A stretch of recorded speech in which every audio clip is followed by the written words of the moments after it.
Hi, welcome to this video. I read 5 books in June, and if you remember, my TBR was supposed to be like what 14 books. A girl's gotta have options, A girl's just gotta have options. That's it. It's not that I didn't fulfill my TBR. It's just that a girl's gotta have options. Okay. So, a part of that TBR were certain books that I kept putting off because I would look at them and then I would say, hey, I'm going to read that book in June because June is Pride Month. So, I just thought that I would go through the books that I read in June for Pride. The first book on that list is Lark and Kasim Start a Revolution. First of all, look at this book. Look at this book. This is so pretty. This is purple and what do I even call this color? Like green? It's not a green exactly, but this pastel something is so pretty. And look at the edges, they're sprayed edges, and not just plain sprayed edges, they've got like there's some kind of writing on it. It's such a pretty book, right? So this is Lark and Kasim Start a Revolution by Kason Calendar. This is a book about this kid called Lark who is non-binary, who is in high school. This book gave me a little bit of a this book gave me a little bit of a jump scare because this is set at the towards the end of the pandemic when things are starting to ease up a little bit. People are going out and collecting and gathering together, but people are still wearing masks. There's conversation about vaccination in here. So this book follows Lark, who wants to be a writer, but the way that they're going about it is by posting regularly on Twitter. They have 35,000 followers on Twitter, and they think that when they're going to hit 50,000 followers, they'll be able to submit their manuscript and people will give them book deals because they are renowned enough and have enough followers to be considered for a publication deal. Lark writes this book about Birdie. I think their book is called Birdie Takes Flight, who is someone from the future, and they have wings and they come from this very futuristic place. And a lot of times, Birdie is also like a character who chimes in, or when we follow Lark and there's whatever events are happening, Birdie gives their input because Birdie is like a character, and there's this angle of what would Birdie think or how would Birdie react to the situation. So the thing is that they haven't completed the manuscript yet, but they keep querying it. So Lark also has this estranged friend Kasim who stays over one night, borrows Lark's laptop, and forgets to log out of Lark's Twitter. And a post that was meant for Kasim's private Twitter gets posted on Lark's public Twitter with 35,000 followers, and it's a post about having an unrequited crush. That post goes viral overnight, and Kasim asks Lark to hide that it was Kasim who wrote it. So things spiral from there. So this is actually, it's like a coming of age story about a non-binary neurodivergent black teenager in America, and all of these things that I just mentioned are themes that are explored in the book. I really like this because this was a book about perspectives that are not mine and will not be mine. I will never grow up in America. um, i I don't think my gender identity is going to change. It might, I don't know. But as of now, I don't think that's gonna happen. But other than that, I think that this book had a lot of perspectives that are not mine. So it was a nice read. And at the end of the day, this was a book, like I said, it's a coming of age story. So this was a book about a teenager finding themselves and finding their place, finding their footing. And we've all been there, right? So that was Lark and Kasim Start a Revolution. The second book that I read in June was Jay's Gay Agenda. You might have seen me read this if you saw my 24-hour readathon. And Jay's Gay Agenda is about this kid who lives in a small town in America. a small rural Washington town, and he is a statistical anomaly because he's the only gay kid that he knows. Right when his senior year is about to start, Jay and his family move to Seattle, which is a big city, and he finds a bunch of other queer people. This book is about finding community, this book is about forming friendships, this book is about how sometimes things are terrible and people that you love are going through bad things, but you can't really do anything about it. And this book is also about a series of silly, goofy, and morally, ethically questionable choices. There are certain aspects of this book that I didn't really enjoy that much, probably because they are things that I have neither experienced nor do I like really get them. But I understand that these can be the experiences of things that other people might be going through. So I feel like this is a good book for people who are maybe in the closet or just coming out and want to read an exploration of anything and everything that the world holds for them if they just make it to the right places, to the right people.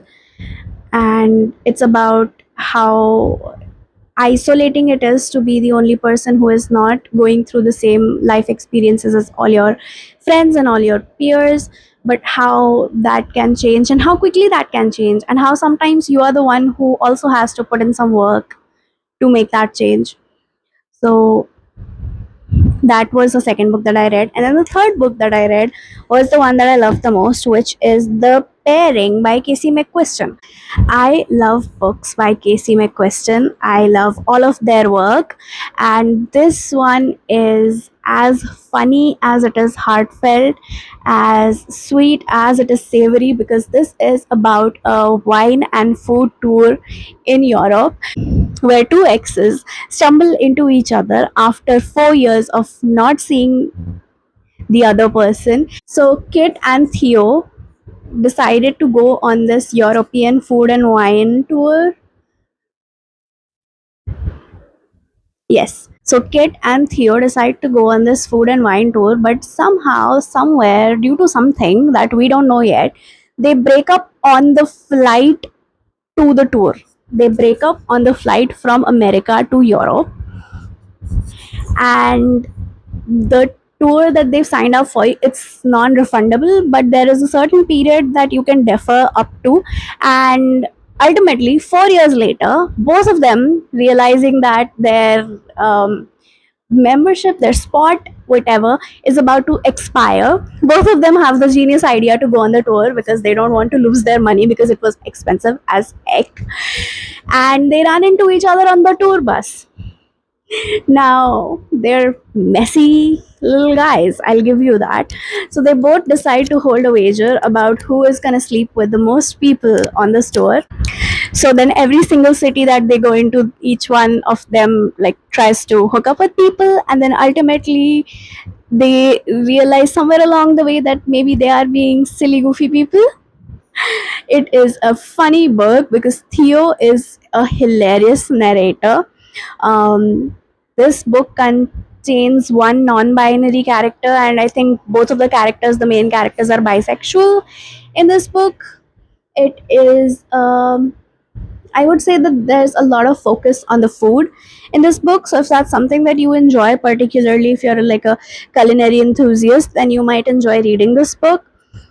It had a lot of foods that I was not in any way familiar with, so it was like a learning curve for me a little bit. And yeah, it's a book about these two idiots who are still in love, who need to realize that, and everyone around them can see that these are idiots in love except them. So it's one of those books. And it's a book about going on a tour through Europe, which, like, who doesn't want that? Maybe I don't want to eat snails, but I would love to go on a tour through all the cities of Europe that they cover. So there's that.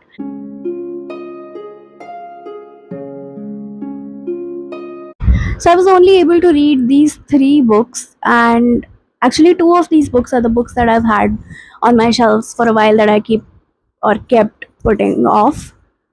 But here's the thing, although I read these books as like pride books for June, for Pride Month, and all of that, they're just stories. I am not usually someone who does this thing of being like, okay, so it is June, so that is why I'm gonna read these books. No, I purchase and read books about queer people, of all sorts of people, of all sorts of experiences, because they are books and I'm reading. Part of it is for enjoyment, but I'm also reading because I want to read about, or like know about things that I'm never gonna experience, and know more about what's out there and learn more about people and their experiences, and also the stories, because I have found that with a good well written story, at the end of the day, it's all about being human and how we tackle the world, navigate the world, make the best of whatever we've got. And at the end of the day, I think that those stories are similar across everything, across nations, across gender, across sexual orientation, across anything. So I know that this is a specific video where I'm talking about these books because, like I said, the point of making this video and the point of me reading these books was because I was putting off a couple of books for June. But now that I've done this Pride Month reading thing, it's not, I don't feel like I deserve like a pat on the back. These are just books that I own that I wanted to read. And okay, for once I was putting some of these off, but I've always read books like this. So it doesn't feel like I have done something like magical or mystical or whatever. I don't know if I'm making sense right now. But yeah, these were three books. I really loved one of them. One of them I couldn't connect with so much. And one of them was eye opening and also a little bit heartfelt, because so was the other one, to be honest. But yeah, these are three books that I kind of mostly absolutely liked. And there are different kinds of people who I think would enjoy them, and different kinds of people who I think I would recommend it to. Like, for example, with the pairing, I would recommend it to my friends because I'm a new adult, they're all new adults, and this kind of book about relationships and being new adults and having those kind of experiences is something that I think that we could all connect with. But a book about a teenager who has been feeling left out is not a book that I would recommend to everyone. It's a book that I would recommend it if you read it if you're interested in it, but also to someone who is struggling through the same things. Even if they might not be gay themselves, they might be isolated due to some other reason. But it's the themes of the books that count, right? So these are my very messy closing thoughts on this experiment. I see, if I was like doing this thing for brownie points, I could just very well include Girl Goddess Queen as a part of this because Hades is by. I am currently reading The End Crowns All, which is a sapphic retelling of the Trojan War. I could hold off until I finished that book and include that book right here, but I'm not, because the point of this was to read those books that I've specifically put off by saying, oh, I'll read them in June, it'll be fun. It was fun, but I don't think that I deserve a prize for this. So, was that something? You can tell me. There's this thing called the comment section. You can tell me there. I, yeah, these are my closing thoughts. And now this video has come to a close.